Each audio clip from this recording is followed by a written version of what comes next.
I'm Doug from Global West.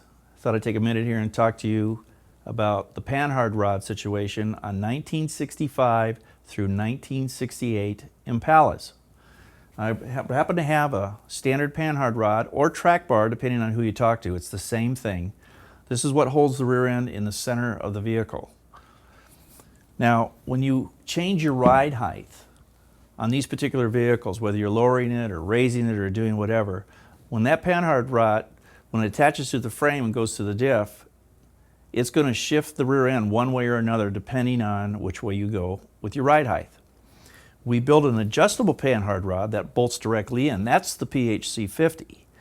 But one other thing you need to know about this is when you have a Panhard rod, and if it's not parallel to ground, let's say it's sitting like this, when the suspension moves up and down, this is working on an arc which is technically pushing and pulling the differential immediately. You want to have Panhard rods, track bars, parallel to ground at static ride height. That's what you're looking for. So it's working on the null of the arc. So we build a kit called a PHC 50K. That's a complete kit.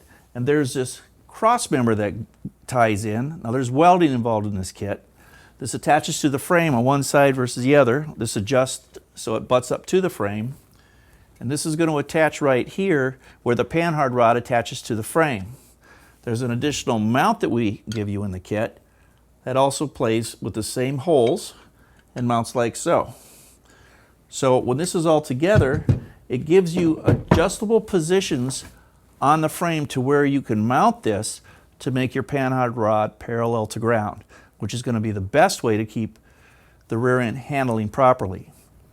So for raising or lowering a vehicle, 65 through 68 Impalas, the PHC 50 kit is something you're really going to need to do to keep the rear end where it needs to be.